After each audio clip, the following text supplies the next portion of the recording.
Hi, everyone. Good morning. Welcome to our workshop. My name is Lillian Judy, and I'm the founder of Dear Women in STEM. So we're just going to start right now because I think we're a few minutes behind. But I wanted to welcome everyone to our second workshop, actually. So I want to tell you a bit about Dear Women in STEM, and then I'll bring on our panelists, and then we'll start our conversation this morning. So Dear Woman in STEM was created from a very personal place. When I started out as an international student studying plastics engineering, I experienced moments where I felt invisible, navigating like failure, self-doubts, and just being one of the only Black women in multiple rooms. And so over time, I realized that what I needed wasn't just like technical skills. I needed mentorship, I needed community, and I needed more spaces that would allow me to show up fully as myself. And so after working in the life science industry and experiencing both the challenges and all the growth that actually came with all that, I knew I wasn't alone in this journey. And, moving to Boston, a city that's known for its like STEM innovation, I realized that there was a huge gap, in community here. There's so many, amazing women of color here who are also in the STEM space, but there weren't enough spaces created specifically for us to, thrive and just get together as a community. So that's kind of why I started Dear Women in STEM. And so Dear Women in STEM is a social enterprise that's dedicated to empowering Black women and women of color in STEM through mentorship, storytelling, career development, and everything else. Our focus is really building transparent, supportive, and community-driven spaces that help women grow, connect, and also access real opportunities. And so one main thing about Dear Women in STEM is that we really thrive on transparency and just really being vulnerable with our stories and not just giving you fluff. And so I hope, and I know that's the conversation we're going to be having today. And I'm really excited to bring on my panelists. And so my first panelist is Sabrina Kumar, and I met her on Instagram actually. And I met her on Instagram. Like I don't know her anywhere else, and that kind of shows also the power of community online as well. And so just a bit about her. Sabrina is a senior software engineer with a passion for teaching, coding, and helping women in tech. She created her online community, Brina's Code, where she shares tech education resources and advice. So welcome, Sabrina. How are you doing today? Thank you, Lillian. I'm doing great. Happy to be here. Thank you so much for having me on. Thank you for coming. So our next guest is Bonolo Moody. And I know Bonolo from college, actually. And it's just nice to be able to still, be connected and continue to grow outside of, being in college. And so a bit about Bonolo, she is an avionics engineer innovation, and she's passionate about creating awareness for women in STEM, building bridges for the community around her, and providing support for girls who want to pursue a career in engineering. And through Women Engineers Botswana, Bonolo collaborates and tries to build a better community. And she loves to provide mentorship, networking, and educational opportunities for Black women and girls in STEM. And she's also part of our Dear Women in STEM team as well. So welcome, Bonolo. Hey guys, thanks for having me, Lillian. Okay, so a quick icebreaker, because it's really early, especially for Sabrina. What is the one meal that you cannot go without? I know. That's a good one. I can start. I can't go without my Chipotle order. I eat Chipotle at least, I don't know, like my entire bank statement is Chipotle from DoorDash. So it's like I'm always, because it has everything. It has protein, it has the beans, it has the cheese. Like that's one thing I can't go without, because I think I eat Chipotle on a regular basis at least twice a week, at least. Sometimes Okay. 3. So That's so funny because I had it yesterday. oh my God, exactly. Me too. For Can I me, just say that I've never had it before? Oh my, what? I mean, like a Chipotle girl. I know, I've never had it. That makes no sense. That's actually crazy. I'll try it because of you guys. I'll try it. Don't worry. Okay, good, because it's filling. For me, the one thing that I cannot go without, eggs. It's so funny. I can eat it any time of the day, morning, night, lunch. It doesn't matter. It's I always love been my favorite and always will be. it. I think mine And is tea. that's so much protein. Oh, what'd you say? I said I think mine is just tea. Yeah. Like I need Oh, tea every morning. Yeah. Tea and okay. eggs. I'm getting into, tea and eggs. Okay. That's So funny. let us just start. So I want to know, where did you guys Mhm. kind of first get interested in STEM?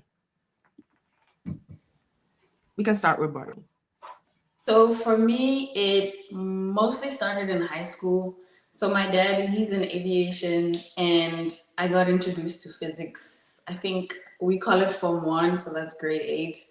And it just blew my mind. I'm like, okay, so we're governed by the three laws of physics. So what else is there besides physics?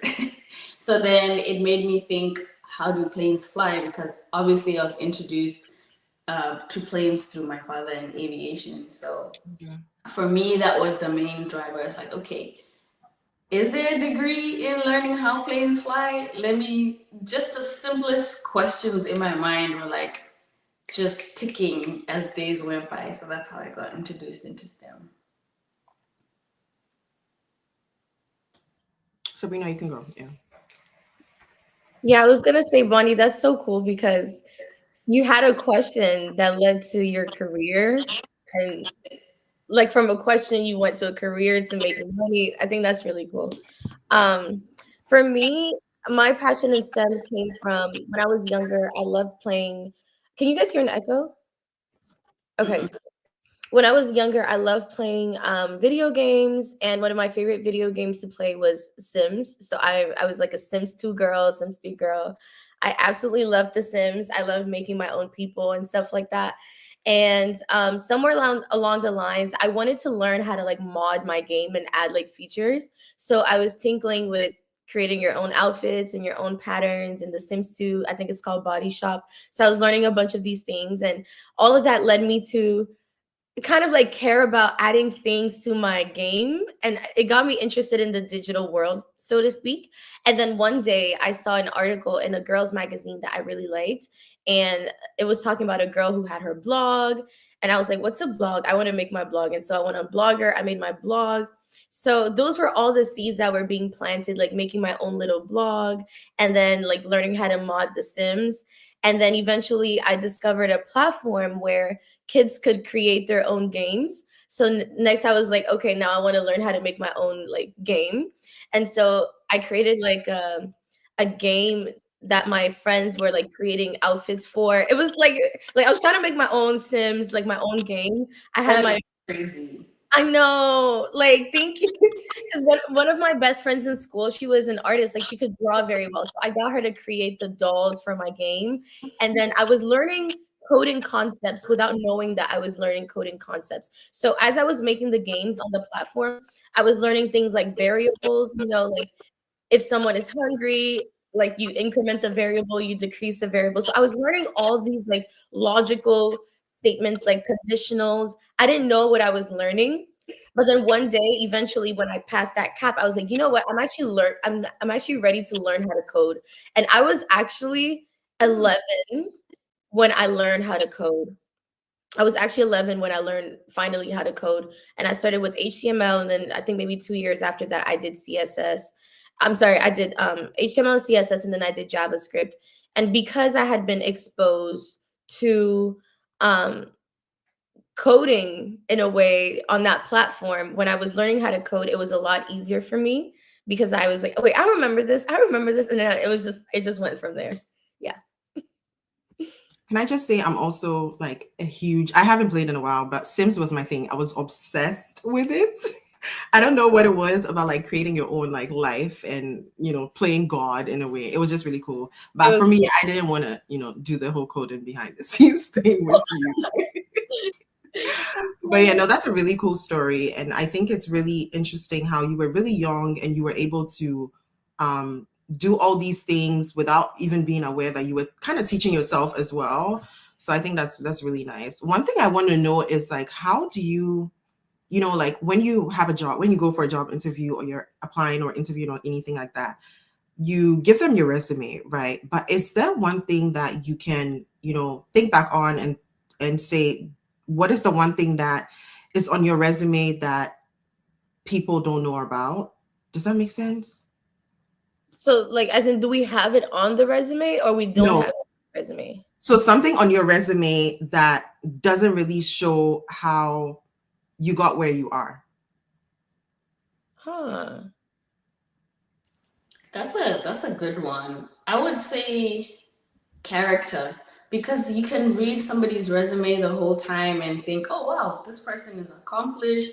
Maybe you can tell that they're driven in their resume based on what they've done throughout the years, or especially if you're just starting out. But I would say it's character. Meeting somebody face to face in an interview is completely different to even online, or just reading their resume to say, okay, maybe not, maybe yes. So I would say it's character and confidence. So for me, I'm so nervous when it comes to doing interviews, but as soon as I get in there, I don't know where I pull this confidence from. For me, that's what it is. That's not on my resume. Yeah. That is so good. Like, I'm literally trying to think of something else because that's it. Like, your integrity, your character, and your confidence. So I think I can just go with the word integrity, as in just how you handle things in your life. Like, how responsible are you when people give you an assignment? Like, do you finish it on time? Are you honest? Are you transparent? So I would say those are things that um are important for any job that they can't really read on your resume. And I think that's something that, for me, you end up finding out as you work with me. You wouldn't know that beforehand, but if given a chance, then like, I bring my whole self. So, like, my whole, like she said, character. um and that, I think that's another reason why people want to work with you or not. And that's not on your resume, so they're taking a huge bet by hiring you. They don't know what kind of person you're going to end up being. But I think another thing I would say is, like, similar to confidence, like my energy. I think I'm just a chill, fun person to be on a team. So that's something that most people wouldn't be able to see unless they, like, got to know me. I think, yeah, I would have said the same thing. I would have said confidence as well. Yeah, like Bonnie said. Because for me, I think I'm very similar to Bonnie. I'm very like shy, nervous, but the moment I step foot in that interview, it's like I'm a whole different person, like so confident, like you know what to say, you're able to pull different things. I'm like, wait, who was talking in that interview? Like, yeah. So I think that's a huge thing. And I would say confidence is something that is a huge skill that you need to have, like as a woman in STEM, especially as a Black woman in STEM. But I know that, everything is not always like rosy and peachy. And so have you guys navigated any type of failure on your journey, whether it's in school, as a professional, that's kind of like shaking up your confidence a little bit? Um, I don't even know where to begin, Lillian. Let's start with school, okay? So we went to a predominantly male school, engineering school, mind you, and we were the minority, the only Black. I could find myself in a class, in dynamics class or a rockets class, and I'm the only woman, I'm the only Black woman, and I'm the only international student in that class. So my biggest failure or hardship or something that I just couldn't get over was, I did aerospace engineering for my undergrad. Mind blowing. It was amazing. I'll do it all over again. But there were some times or multiple instances while I was in class, like I mentioned, my rockets class, one of our projects was to enter into a competition and try have the rocket fly the highest and deliver goods. Mind you, I've never done this before. I've only seen this on TV. I've only I couldn't even begin to think of what I'm doing. So the hardest part was everyone in my group, in my class, knew exactly what they were doing. They were like, oh, we need this, we have the load, we have the payload, and we have to do this. And I'm just like, guys, wait, what? What? I struggled so much in that class. I didn't even know where to begin. I was always going to my professor's class, almost in tears, mind you, saying, how do I do this? What is it about? My teammates, they are helpful, mind you, but they already know what they're doing. So personally, internally, I was struggling so much. Like, why don't I already know this?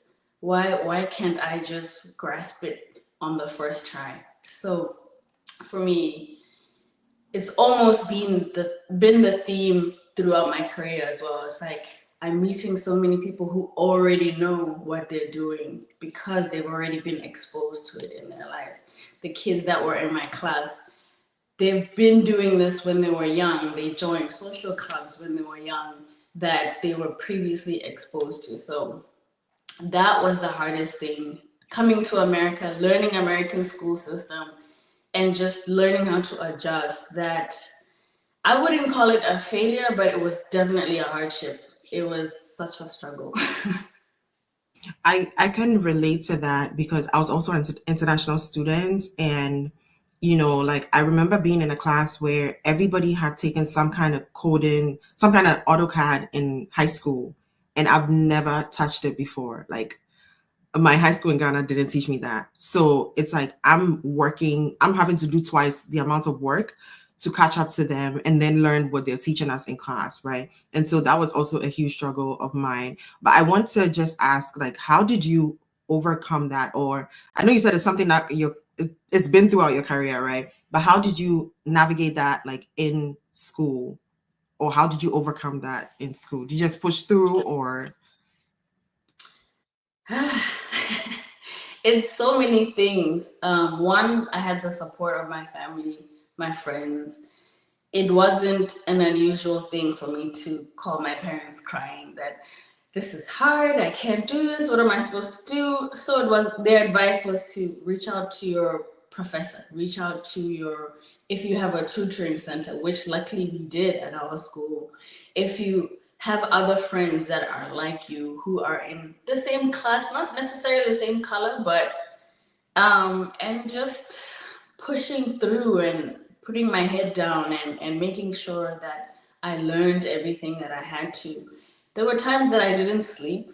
That was that was also the theme of being in college. I wasn't sleeping, but and I don't advocate for that, but still, it was reaching out to the different resources that we had. We also had Lillian. What was it called? They weren't guidance counselors, but they were teachers, our professors that went through our work every semester and be like, hey, this is what you need to do. This is your grade point average.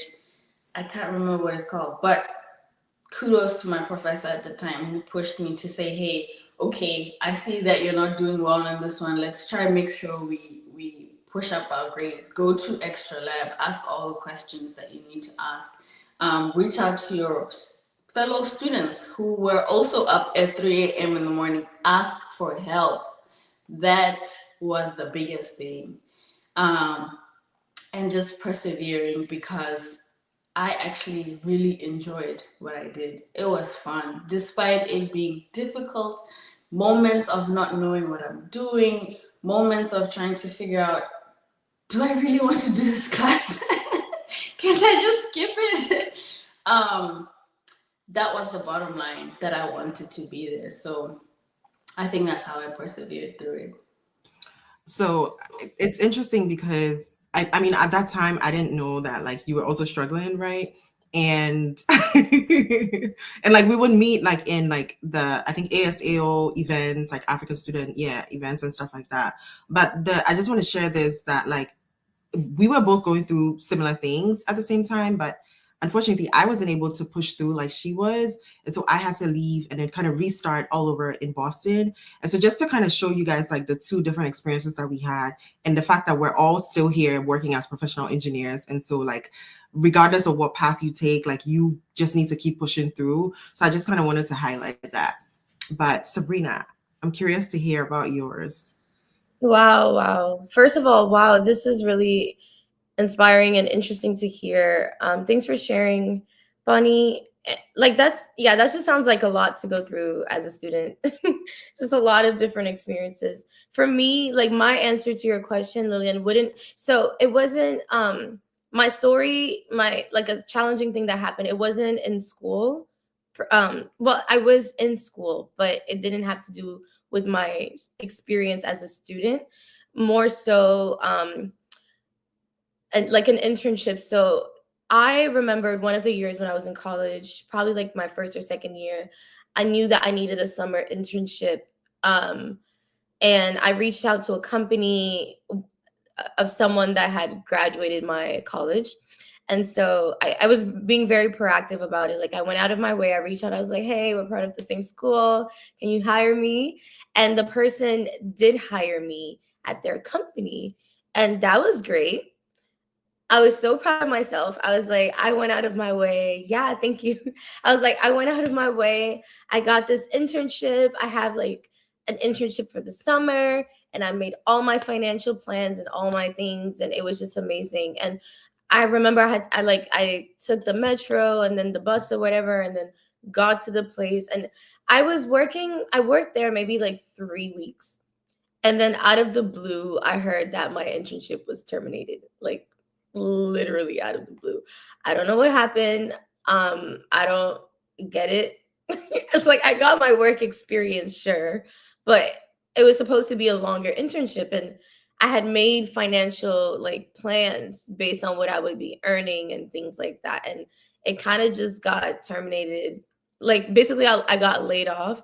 I wouldn't say fired because it wasn't any there wasn't any backdrop of like you did something wrong so you're getting fired, but it was more so like okay, this is going to be cut short earlier, but I didn't get any firing vibes. Like I was a young girl, right? But I was just confused and I remember feeling like, oh wow, like are we really that disposable? That was my first experience with something like that. Like I remember just going home and I was so shocked. I didn't know what was happening. And it happens really quickly. It's like, okay, so now you leave your computer. It's like maybe they intended to make it a short internship from the beginning and they were just giving me a chance for a while. But I wish that I had been made aware of that. Like, you know what I mean? So I didn't know what happened. And I remember just walking home being so confused and then I was just confused. I don't even know if I cried. That's how shocked I was. And I was just praying on my way home and I felt like God was giving me a lot of peace to like calm down and not be upset. And that was just it. I had enough money, so I had enough money to pay for my flight. I paid for a flight back to Ivory Coast. I had to go see my mom and just be with my family.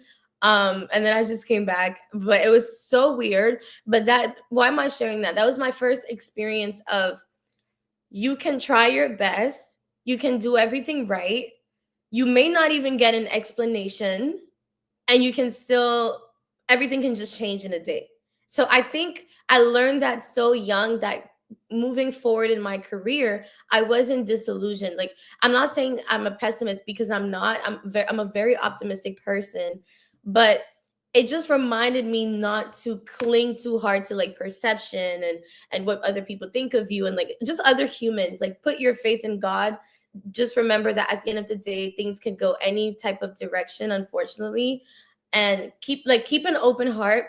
I think that actually helped me not become a pessimist because the worst had already happened at such a young age. I'm like, how is this happening?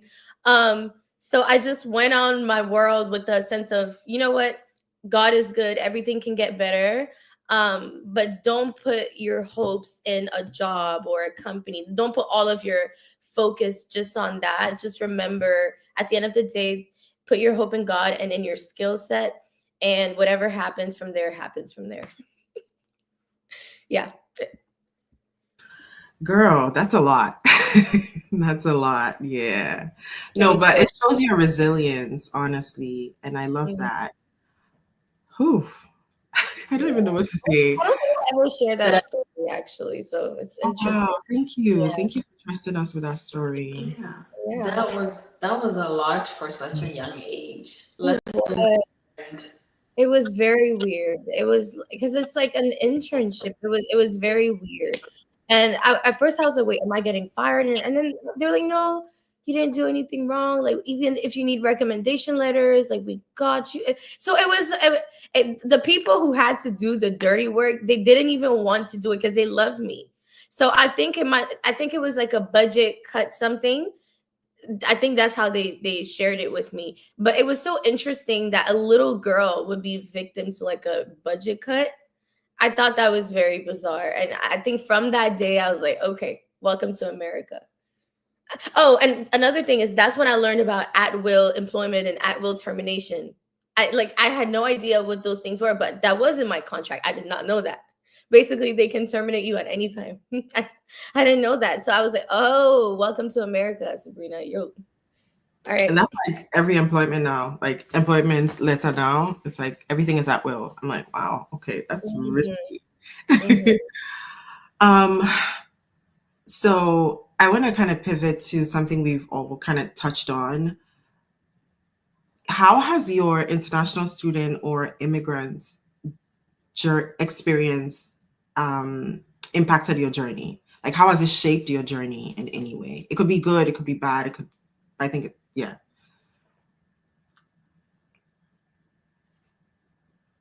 You want to go or should I? Go ahead. um, it's good and bad, right? There's always a good and bad in everything. Um, Good in terms of the level of experience I'm getting compared to being back home in Botswana. Um, I'm being exposed to so many different aspects in my industry and opportunities that I wouldn't have otherwise.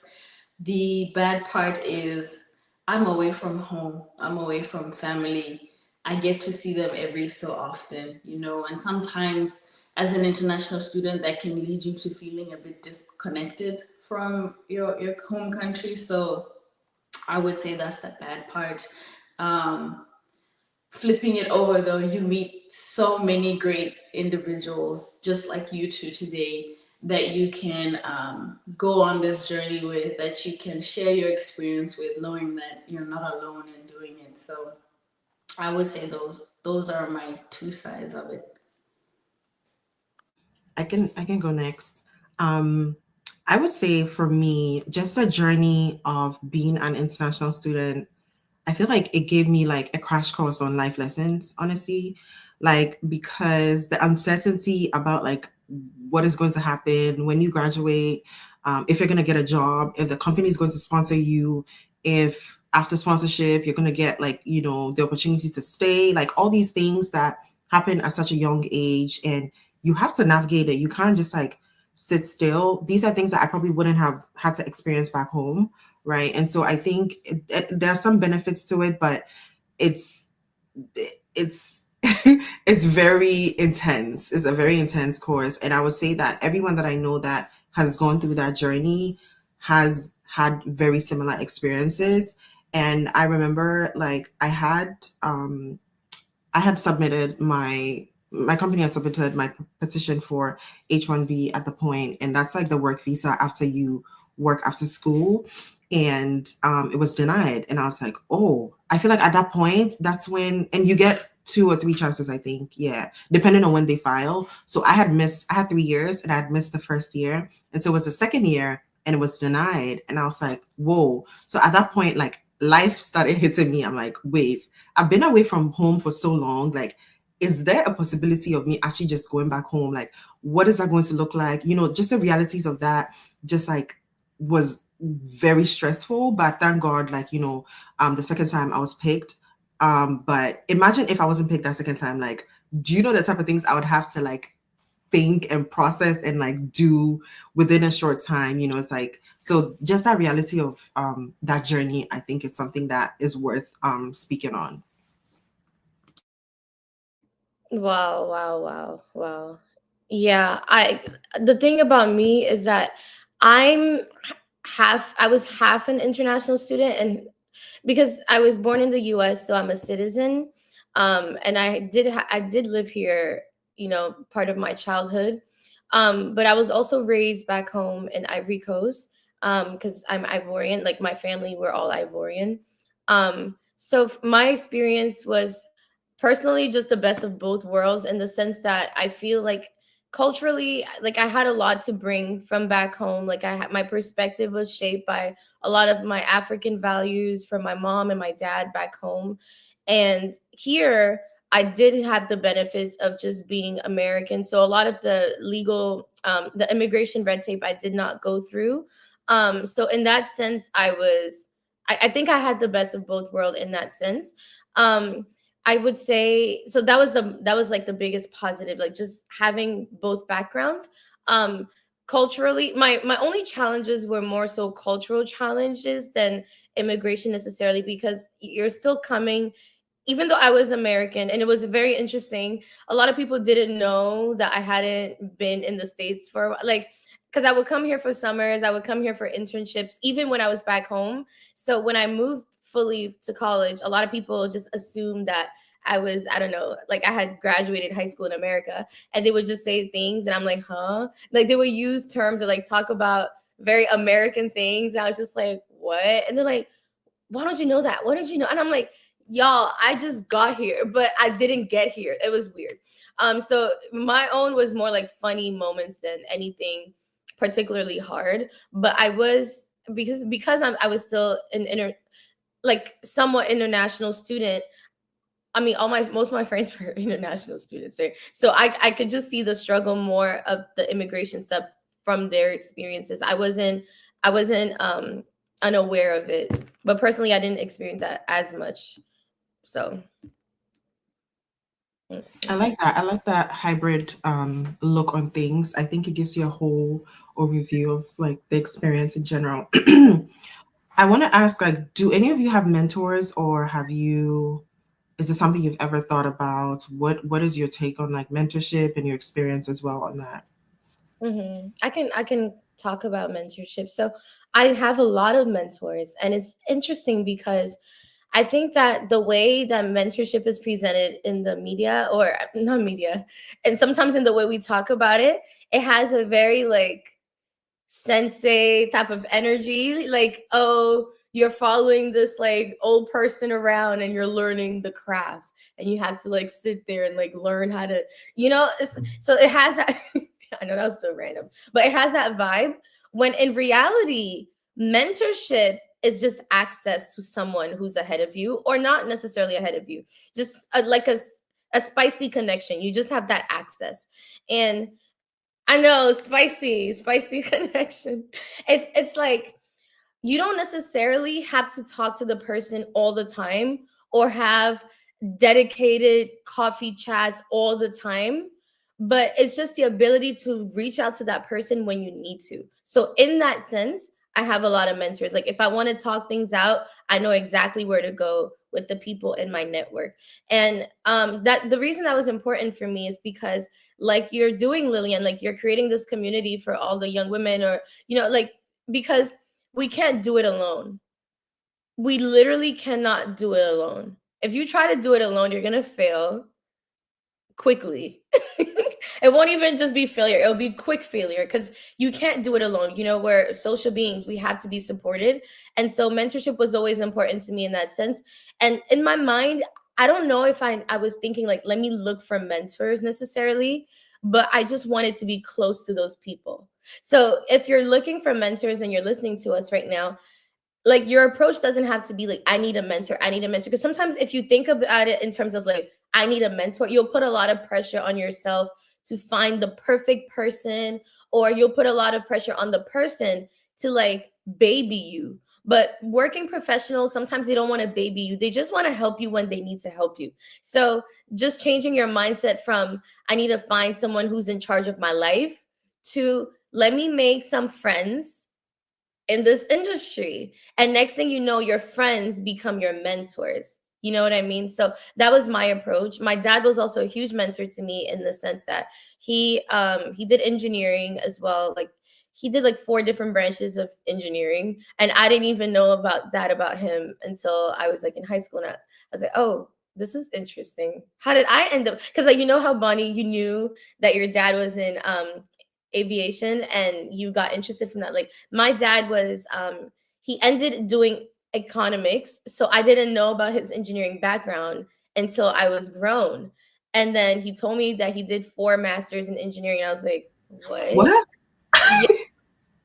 And interestingly, he did form because he was an international student. So that's what I mean. Like it's like although I wasn't, I got I'm not I wasn't unaware of all the things international students go through because my dad, one of the reasons he ended up doing 4 masters is because he needed to stay and transfer credits. And so he got 4 different engineering masters in college because he was an international student. So all those stories, I didn't know about them until much later. And so he was a great mentor to me. And he always encouraged me to reach out to people and ask about their experiences. So I've done that a lot. And another way I did that was by creating my Instagram page, Brina's Code. That's literally where I met Lillian. You know, it's like when you put yourself out there and you show people what you're up to, they want to mentor you. Because sometimes people who are working get a lot of requests to mentor people. But when you're already like public and they can see what you're doing and what you're passionate about, they want to mentor you and you end up making friends and even like peers become your mentors. So I love that so much because I was recently listening to, I was watching an interview by this lady that I love. She's a Ghanaian chief marketing strategist. She worked at all these amazing places. And if you're a Housewives fan, she's actually now on Housewives of Beverly Hills. I Her know name is her. Rose, Bozoma. right? I love her so much. Anyways, so I was listening to an interview she was doing, and someone asked her about mentorship, and she said exactly what she just said. She said she Wait, no, you know why I just said that? Because I just also watched that interview. She was like, I hate that. I just watched that interview a few days ago. She was just like, wow. I don't do mentorship. So that Mhm. was actually filtering my answer. This is crazy. Yep. It just changed something in my mind. I was like, wait, that is so true because you could be following people, all these like celebrities and people that you don't know, but like you're being mentored by them sharing their journey as well. And you're learning so much from them. And so I don't think it always needs to be a sit down one-on-one conversation. Let's, figure out how this works, right? So I just kind of wanted to throw in And that. it's so funny she said that she's not, her vibe is that she's not into the traditional look of mentorship. Like she doesn't have time for people to be like, oh, let's have a coffee chat and things like that. She's like, just watch what I'm doing and learn from it. And if you have questions, reach out. So to me, I'm like, Bozoma, you're my mentor. One day I'll just pop up in your life and be Me like, too. mentor. That is so interesting, guys, because I never really thought of it in that sense. I know you can get influenced and you can learn from other people's perspectives and their journeys, but I went the traditional route. Throughout my career, because I was trying to figure out, okay, what am I going to do? What's the next move? So my more traditional sense was I need a mentor so that I can learn all these things, that I can get piece parts into my industry. Otherwise, if I try read myself, if I try, I couldn't really find anyone that was similar to me as well in my industry and what they were doing. So I sat down with one of the managers at my office and I was like, can you mentor me? Can you mentor me? And he said, oh, cool, I'll do that. And it was such an easy conversation. Traditional route again, we met once a week and we went through everything that I wanted to know. Yeah, I valued that experience because I got to ask very specific questions that I wanted to know and what I wanted to do moving forward, because my mentor had already been through that. So, but moving forward, I'm going to do that. I need to watch her interview, so please send it to me. Yeah, Absolutely. we'll And share. I was gonna say, you're saying traditional route, but I think what we talked about is more so the like it's definitely something else. I like it though. Yeah, because no, honestly, like mentorship one-on-one is beautiful. It's more so like if you can't, or if you don't have Access someone to like that in your life, how you Mhm. can manage. But to your point, I do have like I said, like I do have many mentors that I still consider them like one-to-one, like we meet regularly or things like that. But it was more so you can have multiple of them. But Yes. so Love traditional route that. is still ideal, is what I'm trying to say. Yeah. Yeah, and I think what we are also saying is like making good use of what is already out there. Like it's free. People are posting their stuff. It's free. You don't need to like, stress about how do I get this person's email and all that. So like, starting there and then maybe eventually like going the one-on-one routes is also beneficial because I've done that as well. And for me, one thing that I've done is like when there was a time where I was reporting to the director of so two levels, my boss, and every single time I talk, and this guy has like over 15, 20 years of experience. And so anytime I would sit with him in a meeting, maybe we're just having like a one-on-one meeting about work, I always made sure that I asked something that I wanted to know. So he didn't know he was mentoring me, but he was my mentor. Like every single one-on-one we had, like I was walking away with so much knowledge on how to navigate my career. And so that's also another way you can also try to explore this mentorship thing.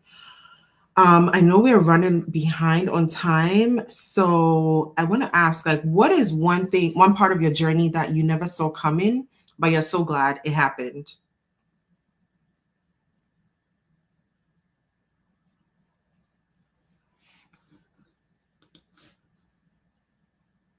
Anyone?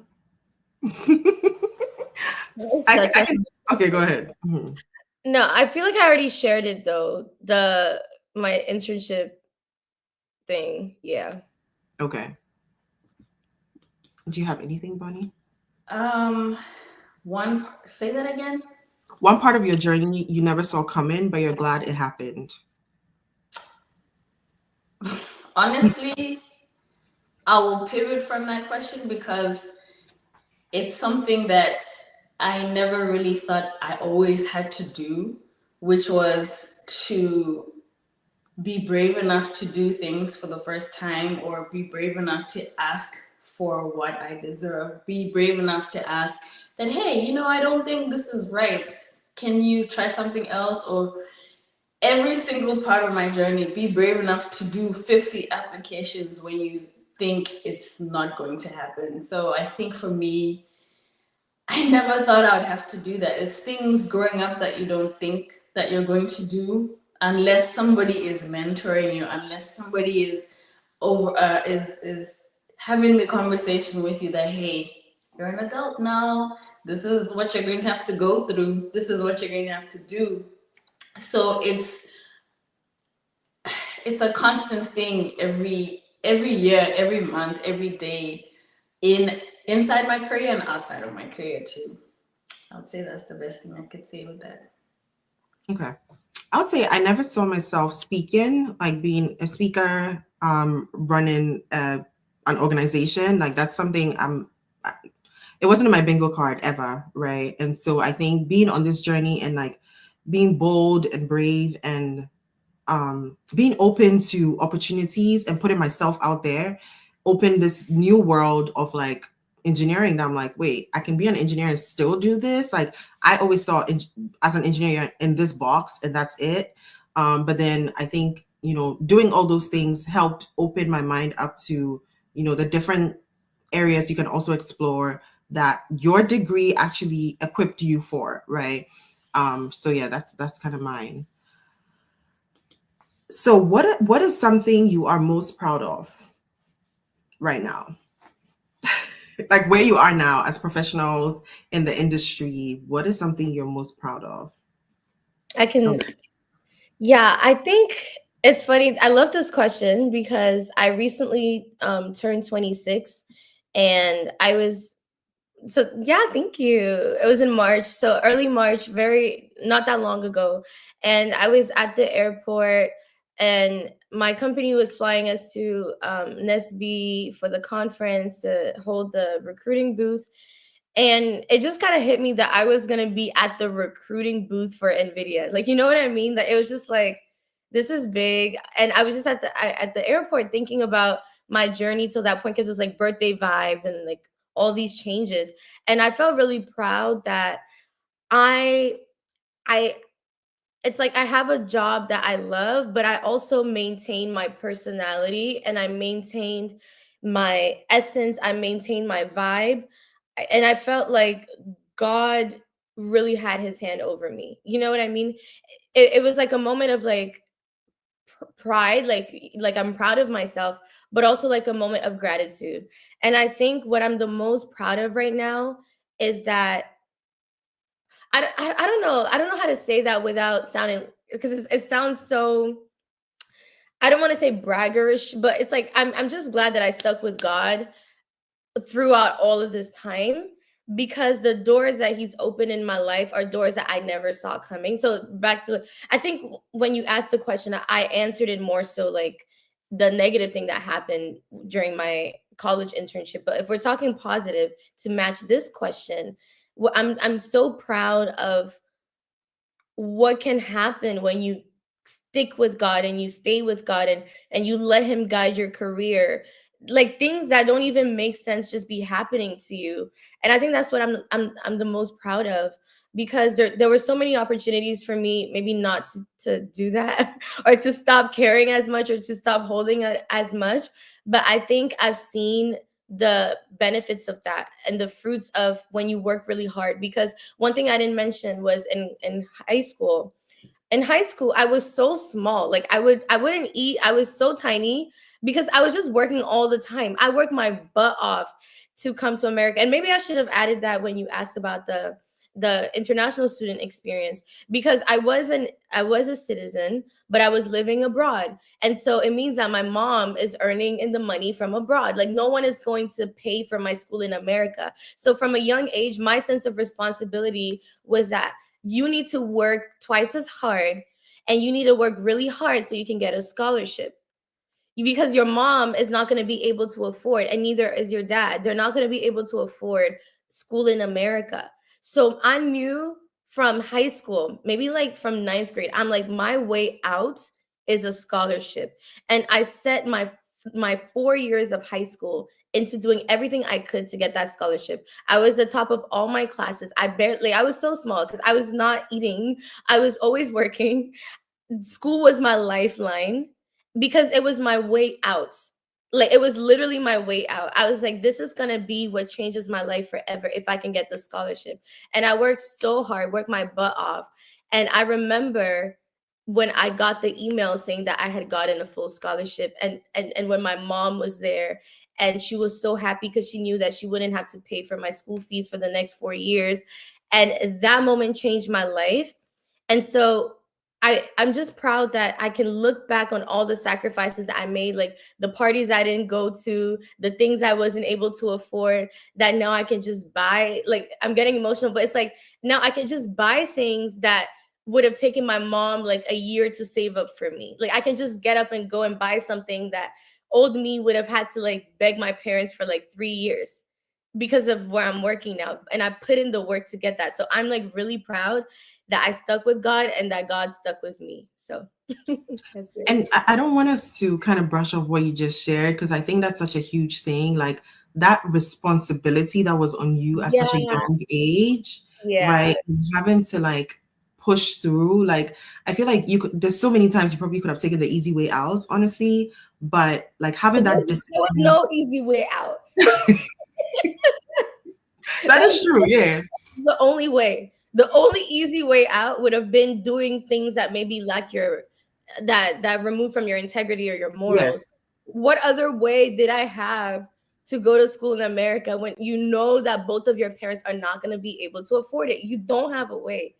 That was Yeah. my Yeah. only way. Yeah. You should be proud, and I'm really proud of you because at such a Listen, young age, Thank like you. at your age, I didn't have a job at your age. Like yeah, you're very impressive to be in a senior role at a top company.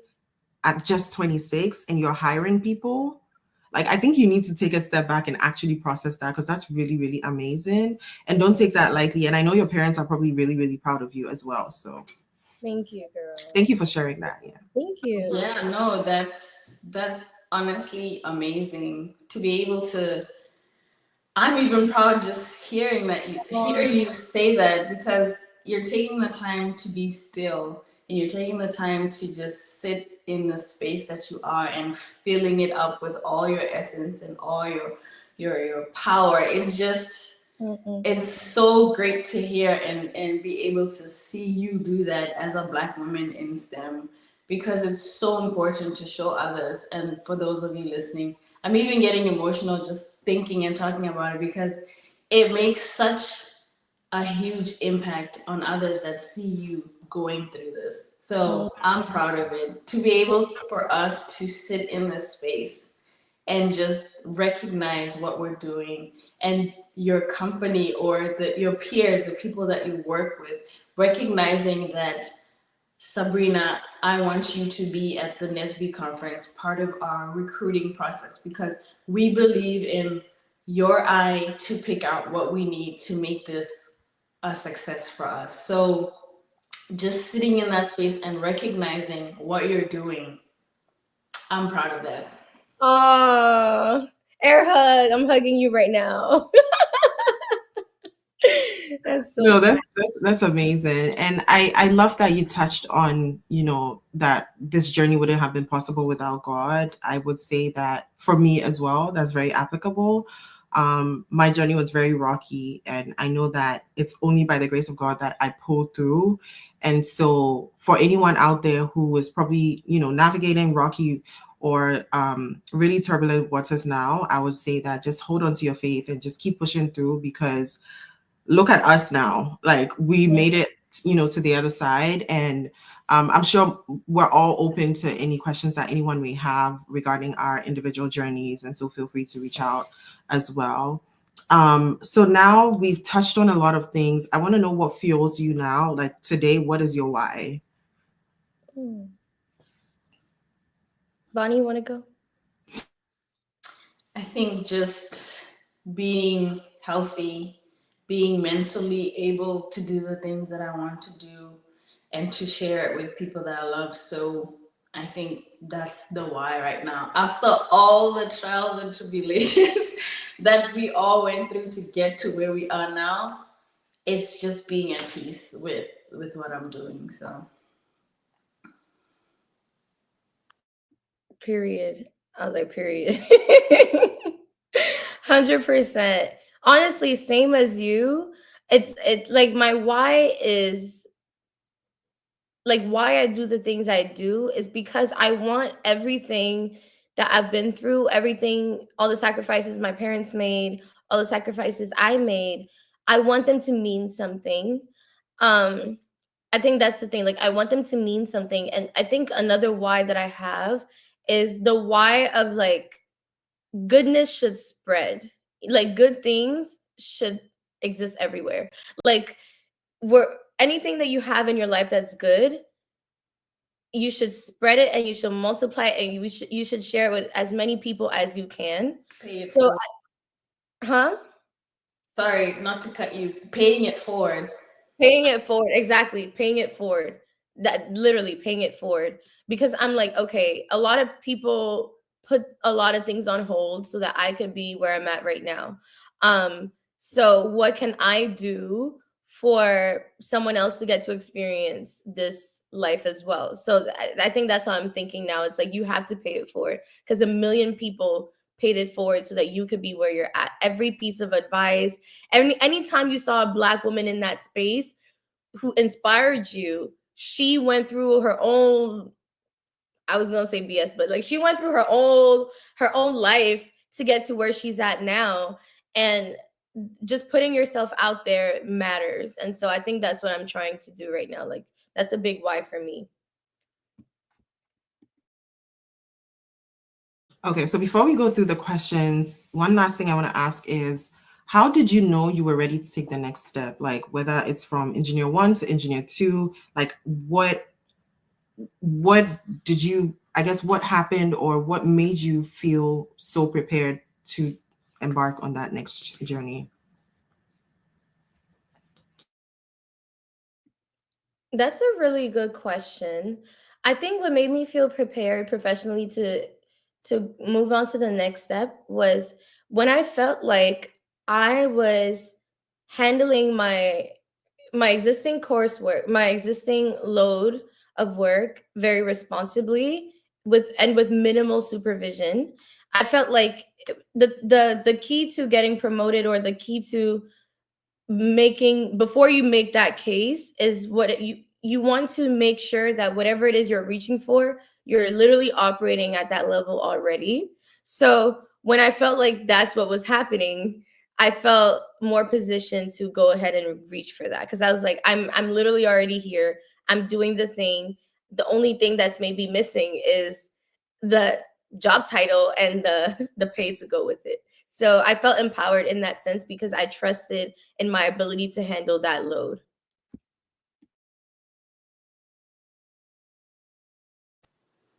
Yeah, just to piggyback off of that, um, sometimes, no, sometimes it is hard to know when you're ready. Maybe people around you, your mentors, can tell you that you're ready, but once you assess how you're doing, and like you said, already doing the job, then that's how I could tell.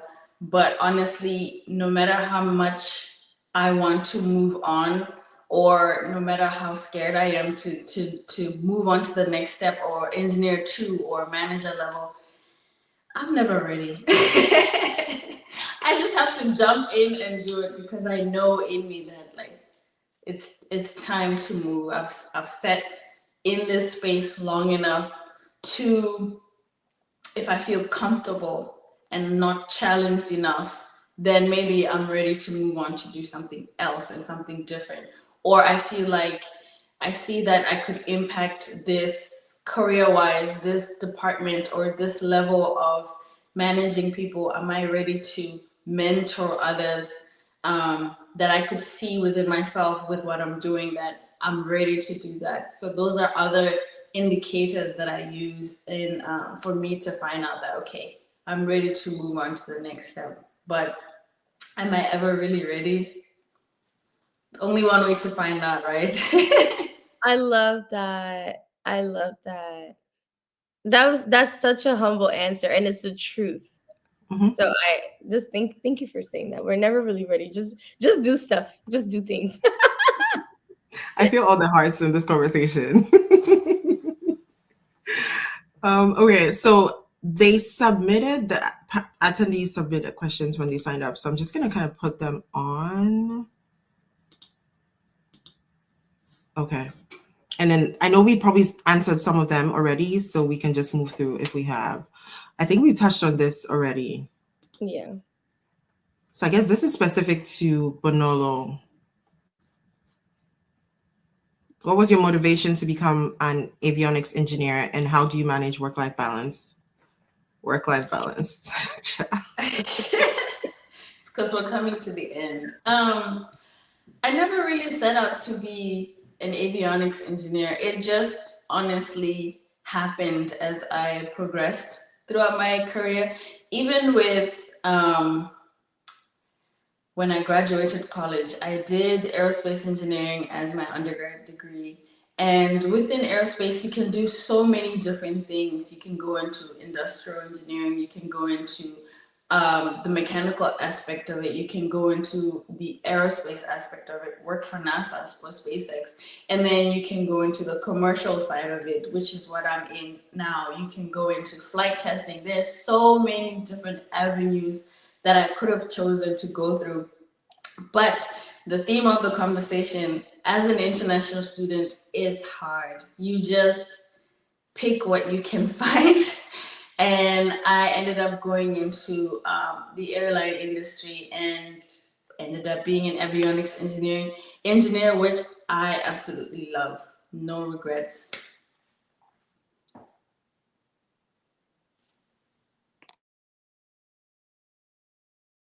Lillian, you're muted. Thank you. How do you drive STEM towards a sustainable future? Anyone want to take that?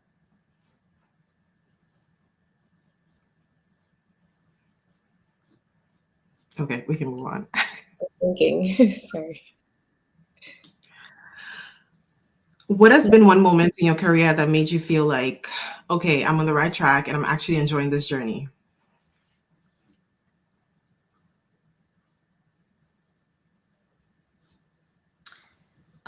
Okay, I'm on the right track and actually enjoying this journey. That's a tough one.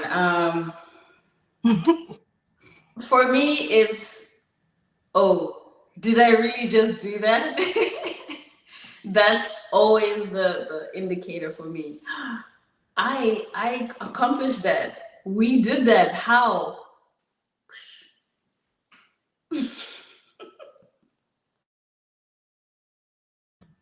Anything else? We can move. I feel like Sabrina kind of touched on this a little. Yeah, that moment that I just shared for sure. And I was actually thinking about the sustainable future one. I don't mind sharing something about that. Okay. Um, so how to drive STEM towards a sustainable future. So this year and last year, at my company's GTC, I was a volunteer for the climate tech and sustainables. I think it was called sustainable future, but like the climate tech um, portion. So I was actually a volunteer as part of one of my mentors one of my mentors initiatives. So she had a panel, and she was interviewing people in this field. So I got to learn about like different startups who are making technology to make sure that we are going to be safe climate wise in the future. And my answer there, so I'm answering particularly like for climate, like what types of innovations are coming up that are going to help us because of global warming and things like that. How to drive STEM, I wouldn't know exactly how to answer that, because my focus is web development, so I'm in a very specific niche. From what I'm learning and from what I'm interested in, I'm getting familiar with different startups that are creating climate technology. And what these startups are trying to do is anticipate all the climate needs that we're going to face in the future before we get like crazy hurricanes, crazy global temperatures. They're starting to work with insurance companies so that in the future, when these things happen, people can be prepared and they can be like safe. So my thing is that we just need to get more educated about what these companies are already doing. What are the startups in the space that are already working on these themes, even though that's not necessarily my niche, even if that's not your area of expertise, you can read, you can do some research. And because climate is not something that I knew much about, I was very much in my little like web development bubble. But as I started reading up more on it, I'm realizing that at some point in the future, we're all going to be this. I don't want to name startups right now, but we're all going to be knowing these companies because the problem is going to become more and more relevant. So I think for now, to anyone watching, do some research about climate tech companies, climate tech startups, as they become more relevant. So I don't really know if I answered the person's question, but just wanted to touch upon that since it's something that I'm starting to familiarize myself with. So Yeah, I think you did. So we got a question in the chat, and it's from Esther, and she said, "What would you say is important about the culture of a company to help underrepresented individuals thrive in work environments?" ooh, that's such a good question. Mhm. That is such a good question. What would you say is important about the culture? I would say like one um key indicator would be, does the company have like an ERG, like employee resource, I think resource group, that's what it stands for. But Yeah. it's almost like a club within the company that is dedicated to helping a certain group of people. So it can be different types of affiliations, like religious or racial or any other thing, like young professional. So if a company has those groups, and for example, my company, we have BNN, which stands for Black NVIDIA Network. So if you're Black or if you're a Black ally, you can join BNN.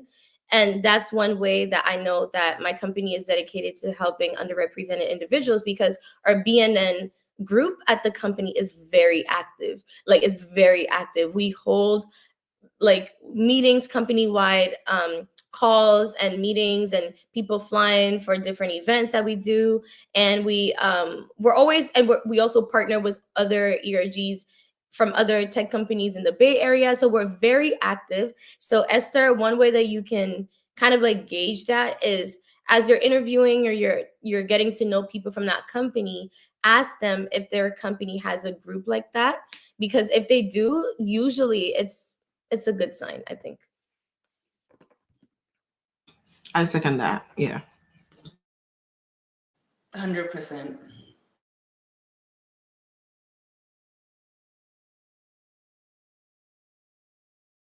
So what would you say is, oh, sorry. What's it like being an engineer in industry? Like, does it get easier for us women?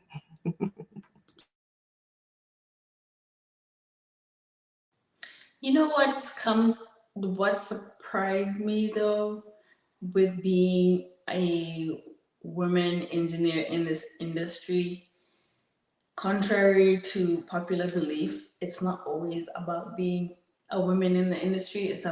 Sometimes it's about getting the work done. It's making your company that you work with a success. So what's the question? What's it like being it? That's what it's felt like sometimes in my industry.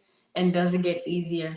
Especially with these resource groups, it's definitely gotten a lot easier the past few years, because the way the culture is with those groups is, hey, because we're all like-minded individuals, let's get together, let's have lunch, let's have panelist discussions, let's uplift each other, let's go volunteer as a community from our company to represent what we're about. So that's, does it get easier? Depending on what spaces you're navigating, yes. And sometimes it can be difficult because you could run into other individuals that do not want to see you in that position. I would say also putting, as an engineer in the industry, putting yourself out there and joining other communities like Dear Women in STEM to have that community outside of work. I think that keeps you, it helps keep you within a space that is safe, and also you get to learn from each other's experiences, and I think you're able to uplift and empower one another if you don't find that at work. So it doesn't always have to be tough. Honestly, it doesn't have to be like a negative thing. I think we do talk about it a lot and we stress that topic because we are the minority, but I think there's so many pluses and highlights to being a woman, a female engineer in the industry. Yeah.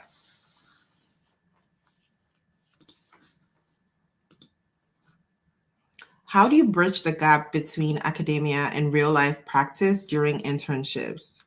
And then how do you get back on track when you feel like you're losing excitement for your engineering degree? This is interesting. How do you bridge the gap between academia and real life practice? Anyone?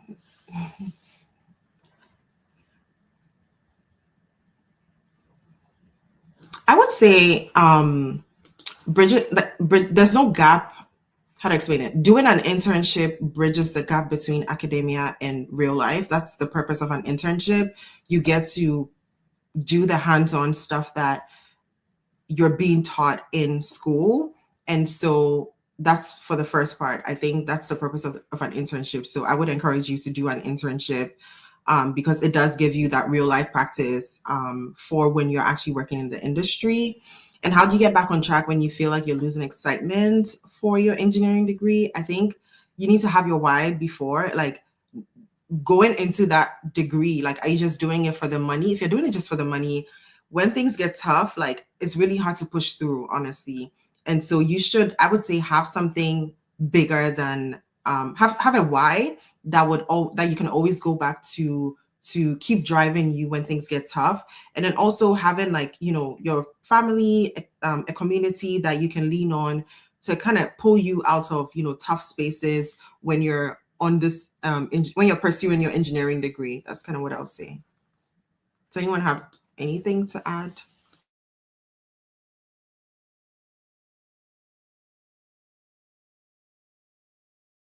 What would you prioritize early in your career? Skills, connections, I guess networking. Um, so I guess what would you say is one important thing to prioritize early on in your career? I can answer this one. I would say your priority should be your skills, because that's the lifeline of your employment. That is literally the one thing that if you do not have, you don't really have a reason to be there. So I think it has to be your skills. You should prioritize matching and exceeding your job description, and knowing what you're doing, like knowing what you're about, knowing whatever discipline it is that you're in STEM, making sure that you got that on lock.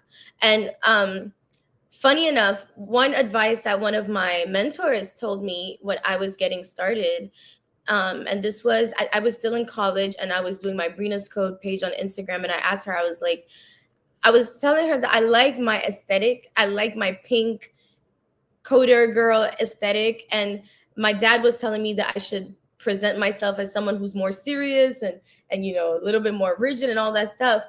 And I asked her about it. I was like, what do you think, like, should I change my brand to be blue, because my dad is saying that it's too pink and it's people are not going to take me seriously. And she said something so good to me. She said do the pink, but make sure the tech is solid. I was like, yeah, okay. And that's when I learned that you can do all your extra stuff. Connections are great. It's good to network, but if you can't do the work, it's going to be hard for you. So prioritize it. So everything becomes important once you have the foundation laid.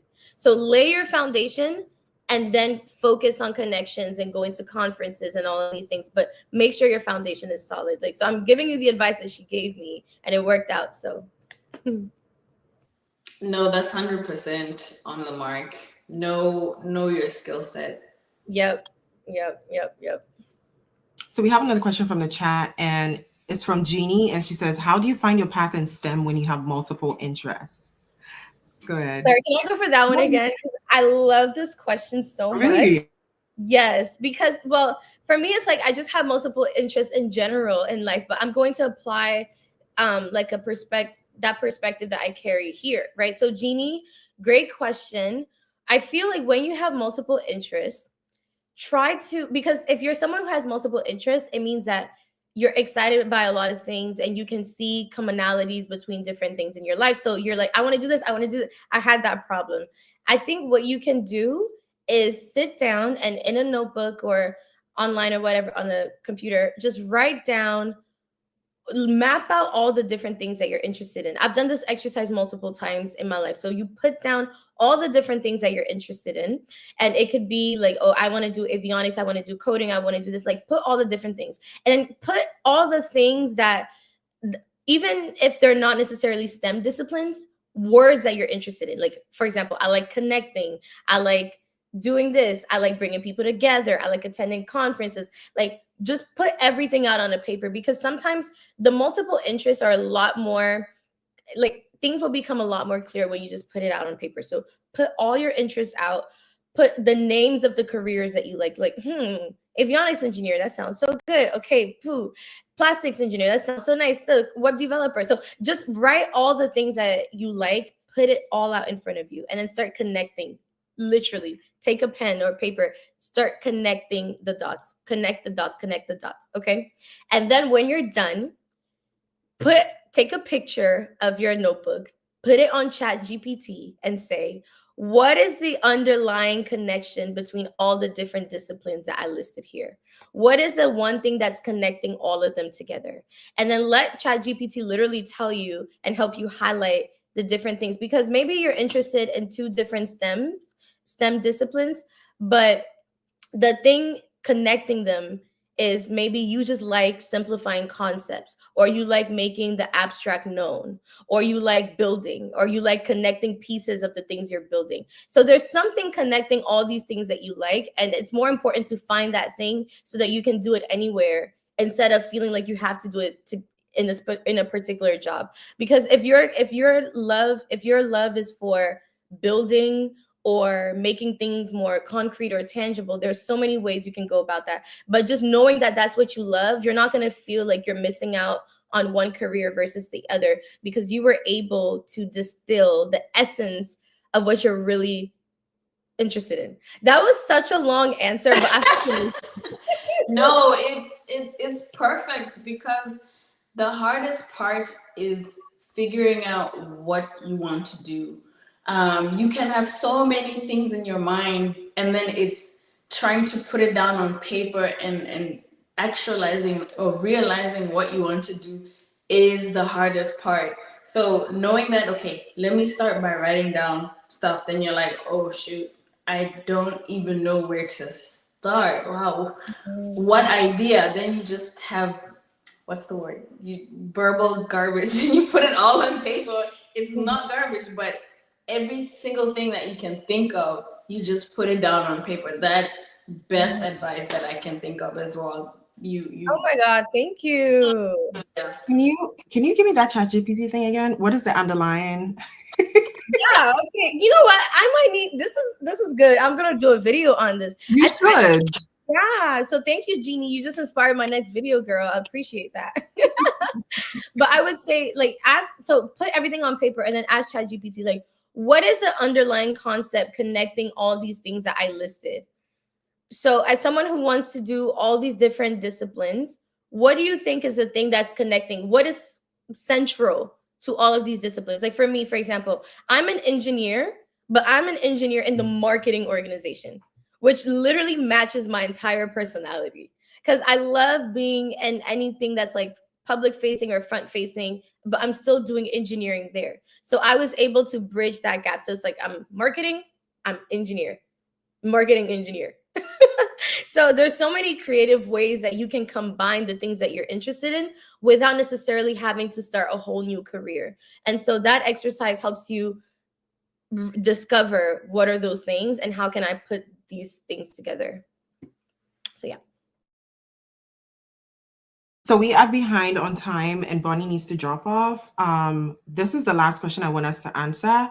And so Bonnie, you can drop off if you want, and then Sabrina and I can take it, or you can give your tip before you drop off, and then that would be the end. Yeah. So her question, Maureen's question is, what is your top tip that you can share when it comes to salary negotiation? Ooh, that's a tough one. Especially if you're just entering into the industry or if you're more experienced. I will speak on the more experienced end, especially if you have, if you have the experience, it gives you more leverage. Top tip: find out what other companies are paying. That would be a good way to start negotiating. If you get an offer from another company and you want to stay within your company, you can come back to your company and say, hey, this is what X is offering me. Would you be able to meet me there? That's the easiest and quickest that I can think of right now. But thank you for having me, ladies. I appreciate you. This was a great conversation. Thank you Let's for do it again. Thank you, Bonnie. It was so good meeting you. Same. Bye. Okay, so we will just wrap up together. Do you have anything to add to the salary negotiation thing? Yeah, so like she said, I would say the biggest thing, I think, in my opinion, is to know the market. So know what people are getting paid for that job as much as you can. And when you're presenting it to them, come with an energy of someone who definitely has done her research, because they can see that. I think people can see when it's like, okay, you want the salary because I don't know how to, I'm trying to phrase that correctly. If you want to, like, you are in your right to demand a higher salary, right? If you feel like you need to be more fairly compensated, that is a fair question. But I think when you present it to them, it should be presented as like, this is what the market, this is what the market is going for, so that they don't feel like it's all about you, or they don't feel like you're trying to just get more money, or like you're, I think, in my opinion, I'm putting myself in the head of a hiring manager or someone who's hiring, they don't necessarily want it to be, they don't want to feel like that decision is all about you, because at the end of the day the decision should benefit both parties. So if you come at it with an energy of, well, this is the market and this is how I can be the most motivated to do my job, this is what people in the industry are getting paid, like make it more a facts thing, like statistically this is facts, pay me facts Yeah. instead of pay me because I feel like I deserve and I deserve and I deserve. No, it's like, no, for the things I bring to the table, the skills that I have, this is standard. This is like, you make it very standard because it's hard for people to argue against the norm. It's harder for them to argue against the norm than it is to argue about your feelings. So I would say, like, don't make it a feelings thing, make it facts. Mhm. So Yeah. And I think I was watching like a video and they were talking about this and they said something, and I think this one applies to not someone coming into the industry, but someone who's already in the industry and looking for a promotion or a raise or move into a different industry. I think knowing what need you, how do I say this? Knowing what you're doing for the company, what problem you're what solving. problem you're solving. There we go. Yeah. Knowing that helps you leverage the skills and the things you've already worked on in the past. And you can speak from that angle because you are at that point, you're not telling them it's all about you. You're letting them know this is what I'm doing to help you. And this is what you guys are benefiting from if you give me this raise or if you do this for me. Right. And so, like you said, taking it back to them and not letting it be just about you, I think would be it. Do you have time for one more question? Yeah, let's Okay. go. So we had one more question from Precious. And she said, how do I get into a role in the environmental space with the limitations of being a non-citizen in a country like the UK? Ooh. So I don't know much about the environmental space, but I would say, speaking from the angle of not being a citizen in the country, I would say if you are in college, make sure you bag a few internships. Like get some hands-on experience in the industry. I would say network heavily, like attend events that companies are having, like put yourself out there and let people know like who you are and your interests. I would say maximize LinkedIn, post about the environmental space, things you're interested in. You start building your network from there, and people start positioning you as an expert in this field. And when you have all these things done, you can walk into an interview or a job that you've applied for and be able to sell them on that.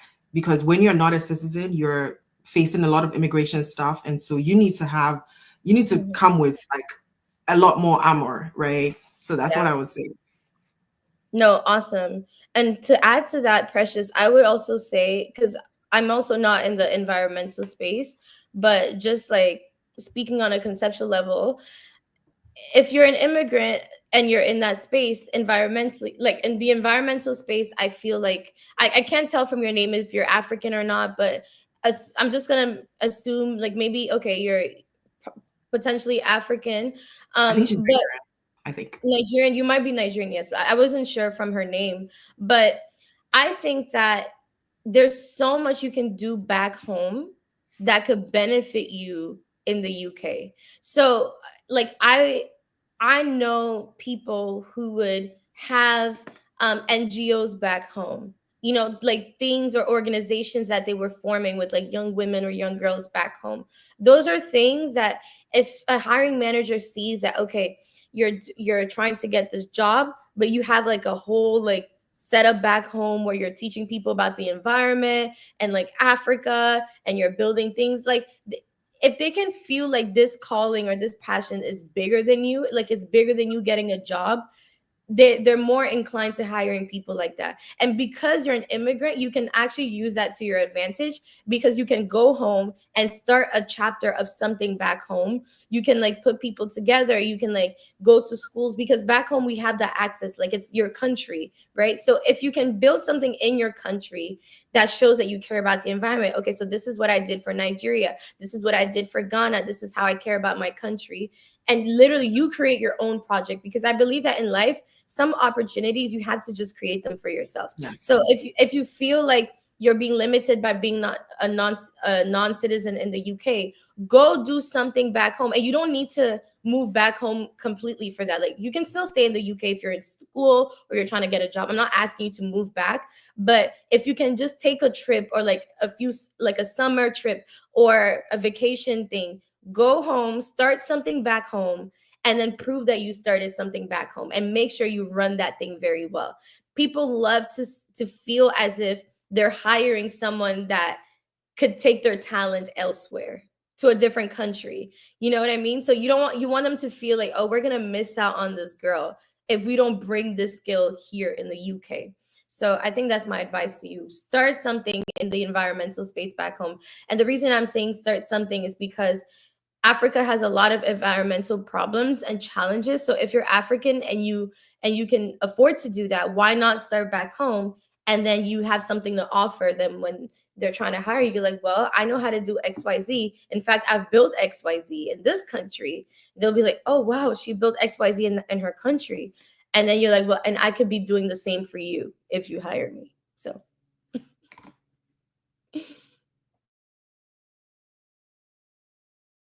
Yeah, thank you for sharing that. So I guess we can wrap up, and I want to wrap up with this interesting question. What would you say to your 18-year-old self if you could go back and talk to her? Maybe not 18 for you because you're really young. Let's say 16. well, I'm still not 18, but You're still not 18. That's true. Yeah. 18 would be 8 years ago. There's still space. Okay, but let's go 16. For my 16-year-old self, I would tell her to eat. And I didn't see that coming. I didn't. no, but honestly, I would tell her to keep going, and that hard work does pay off. I think I wouldn't even tell her something like, oh, don't do this, don't do that. I'll just tell her, keep going. Keep going. Because when you're in the weeds of things, you're literally in the trenches. You don't know if it's actually going to work out, or if you're inventing these things in your head. So depending on even like our audience, I'm not sure which life stage you're at, because we have like diverse women on the call, but that's the advice I would give to my older self. And so that's the advice I would give to you. Just keep going, keep going, keep going, because there's so many opportunities of things discouraging us these days. There's so many voices, even in the current climate that we're in terms of diversity. There's so much pushback that we're getting just for existing. I would say just keep going, because there's always going to be a light at the end of the tunnel, in Jesus' name. So just keep going. That's my advice. That's what I would tell my younger self. It's like, keep going, it gets better, girl. And eat. And eat.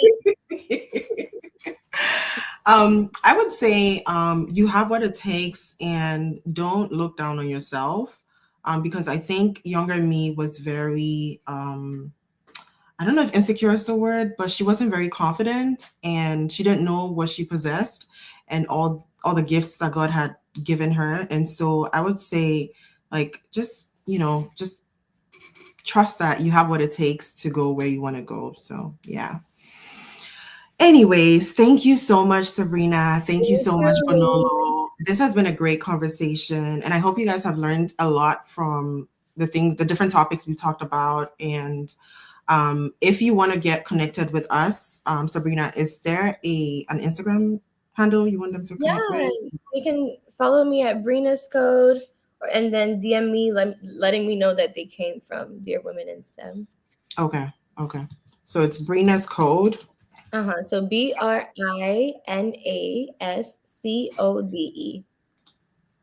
Okay, got it. Yeah.